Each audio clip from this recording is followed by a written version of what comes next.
حدیث قدسی ہے، یعنی اللہ تعالیٰ فرماتا ہے کہ جب میں کسی سے راضی ہوتا ہوں تو اس پر برکات کا نزول کرتا ہوں اور میری برکات کی کوئی انتہا نہیں، اور جب میں ناراض ہو جاؤں تو اس پر لعنت مسلط کر دیتا ہوں اور میری لعنت کا وبال 7ویں پشت تک چلا جاتا ہے۔ استغفر اللہ۔ عزیز بہن بھائیو، یوں تو اللہ تعالیٰ نے ہمارا رزق روز اول سے ہی لکھ دیا ہوتا ہے، لیکن بعض اوقات ہمارے گناہ اس کے راستے میں رکاوٹ بنتے ہیں اور اس سے برکت چھین لیتے ہیں، یعنی ہمارا رزق تو ہوتا ہے لیکن اس میں برکت نہیں رہتی۔ کچھ ایسے عوامل جن کا علماء نے ذکر کیا ہے جو کہ ہماری روزمرہ زندگی میں شامل ہیں، ان کے کرنے سے ہمارا رزق کم ہو جاتا ہے، اور اگر ہم انہیں چھوڑ دیں تو اللہ تعالیٰ ہمارا رزق بڑھا دیں، یعنی اس میں برکت پیدا کر دیں۔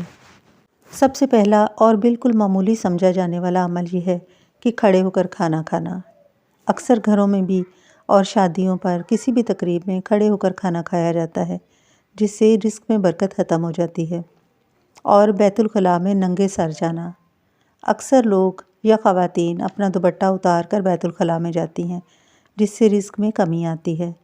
اور اکثر لوگ واش روم میں باتیں کرتے ہیں، یعنی کچھ لوگ اپنا موبائل فون ساتھ لے جاتے ہیں اور کچھ لوگوں کی عادت ہوتی ہے کہ واش روم جاتے ہوئے باتیں کرنا یا گنگناتے رہنا، اور واش روم سے باہر کی جانے والی باتوں کے اکثر جواب دیتے رہنا۔ ایک اور بڑی وجہ جس پر ہم بالکل دھیان نہیں دیتے وہ ہے مہمان کو بوجھ سمجھنا۔ جب کسی کے گھر مہمان آتا ہے تو میزبان اس پر ناک منہ چڑھاتا ہے، یعنی اسے برا سمجھتا ہے، تو اسے بھی رزق میں کمی آتی ہے۔ اور بغیر ہاتھ دھو کے کھانا کھانا۔ اکثر لوگ جیسے بیٹھے ہوتے ہیں ویسے ہی کھانا شروع کر دیتے ہیں، جس سے رزق کم ہو جاتا ہے۔ اور پھر کھانے کے برتن کو اچھی طرح صاف نہیں کرتے، یعنی پلیٹ میں کھانا نکالا اور اس میں سے آدھا کھایا اور آدھا چھوڑ دیا، اس کو بغیر اچھی طرح صاف کیے رکھنا رزق میں کمی کا باعث بنتا ہے۔ اور سب سے بڑی بات یہ کہ فقیر کو جھڑکنا۔ اب کسی کے دروازے پر جو فقیر آتا ہے اس کو جھڑکنا، اگر اس کو کچھ دینے کے قابل نہیں اس وقت تو اسے پیار محبت سے سمجھا دینا ہی اچھی بات ہے۔ اس کو جھڑکنا بھی رزق میں کمی کا باعث بنتا ہے۔ عزیز بہن بھائیو، یہ ایسی باتیں ہیں جن پر توجہ نہیں دی جاتی اور ہماری زندگی میں شامل ہو چکی ہیں۔ اکثر جو شخص باہر سے کام کاج کر کے تھکا ہوا آتا ہے وہ مغرب کے بعد سو جاتا ہے، بغیر کسی عذر کے، بغیر کسی بیماری کے۔ مغرب کے بعد سونا منع فرمایا گیا ہے کیونکہ اس سے بھی رزق میں کمی آتی ہے۔ اور جھوٹ بولنا، جو شخص جھوٹ بولتا ہے اس کے رزق میں برکت نہیں ہوتی، اور اکثر اوقات دیکھا گیا ہے کہ اس کے پاس مال حرام ہوگا جو کہ جھوٹ بول کر کمایا گیا ہوگا۔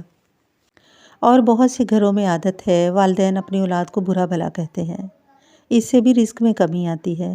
اور اکثر لوگ قرآن پاک کو بغیر وضو اٹھا کر ایک جگہ سے دوسری جگہ رکھ دیتے ہیں۔ قرآن مجید ایک ایسی کتاب ہے جس کو صرف پاکی کی حالت میں اور وضو کی حالت میں ہی پکڑا جا سکتا ہے۔ اب ایک ایسا شخص جو اپنی نظروں کی حفاظت نہیں کرتا، چاہے وہ عورت ہو یا مرد، وہ شخص جو آتے جاتے عورتوں کو دیکھتا ہے یا وہ عورت جو آتے جاتے مردوں کو دیکھتی ہے، اس کے رزق میں کمی ہو جاتی ہے۔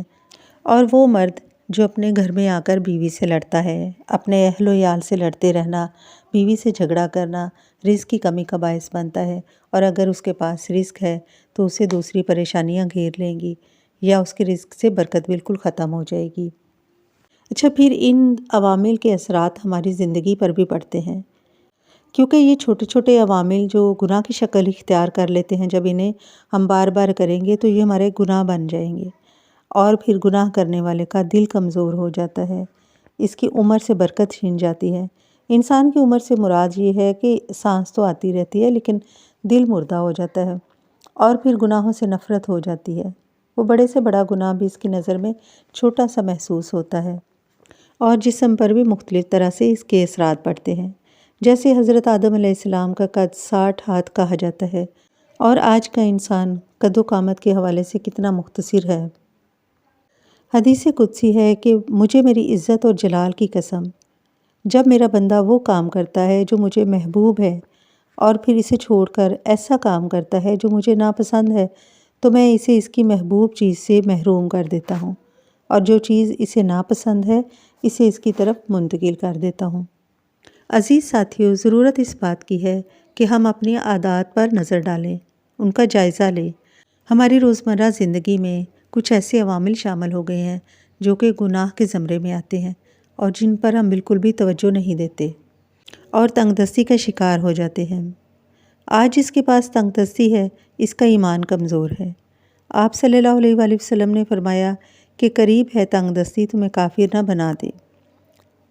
اللہ تعالیٰ سے دعا ہے کہ اللہ ہمیں رزق کی پریشانیوں سے محفوظ فرمائے اور ہمیں دین کے راستے میں خرچ کرنے والا مال عطا فرمائے۔ آمین یا رب العالمین۔